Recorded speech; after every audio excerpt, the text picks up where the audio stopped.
When you look up at a clear night sky, it is almost impossible not to feel incredibly small.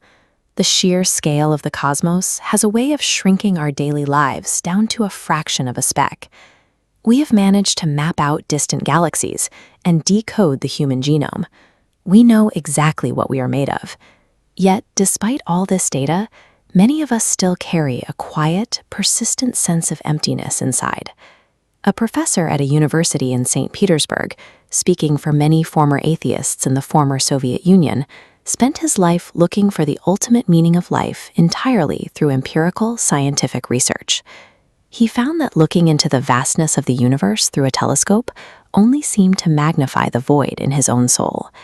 The deeper he looked into space, the more he suspected there had to be an actual intended meaning behind it all. If the universe is a purely random, unguided accident, that internal despair makes perfect sense. But if the physical world carries the signature of its maker, then every detail of our reality becomes significant. The only way to resolve that internal ache is to figure out whether the external universe was built with a purpose. Let's look at a basic principle of engineering. Whenever you find a highly functional, complex system, it inherently requires a conscious designer to have built it. We would never look at a highly advanced computer processor and assume the silicon and metal assembled itself through random chance.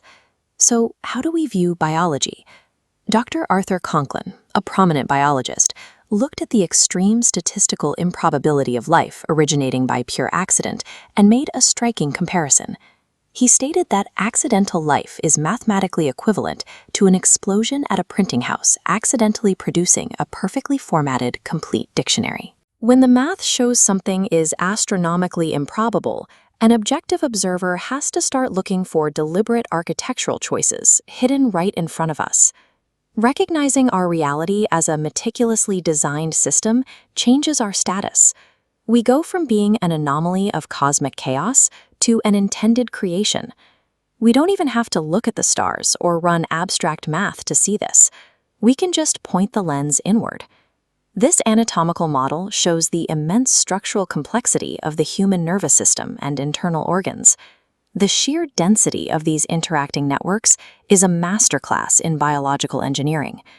Thousands of years before modern anatomy, the writer of Psalm 139 observed this exact same reality, noting that the human form is fearfully and wonderfully made. And the Book of Job extends this logic to the broader natural world, arguing that the earth and its wildlife act as continuous instructors, pointing directly back to the hand that crafted them. But this raises a problem. An engineer who builds a complex microchip is usually entirely detached from the product they create. Is the architect of our universe just as distant? Biological complexity proves that a brilliant designer exists, but it falls completely short of telling us whether that designer actually cares about our lives. To find out, we have to move past analyzing physical mechanics and start searching for the specific character of the architect. The Book of Genesis introduces the idea that humanity was uniquely modeled in the designer's own image. We were engineered specifically for a connection. The scriptures don't define the ultimate driving nature of this creator by his raw cosmic power, but entirely by love. 1 John 4:8 states it directly. God is love. To bridge the vast distance between us, the designer stepped directly into his own creation. Jesus served as the visible, walking image of the invisible God. The sacrifice of the cross was the price the designer was willing to pay to restore that connection. It provides the historical evidence that our value to him is worth the cost of his own entry into suffering. Which brings us back to the professor in St. Petersburg. He noted that once he encountered this specific biblical narrative of a loving designer, the deep existential emptiness he felt while looking at the stars was finally filled.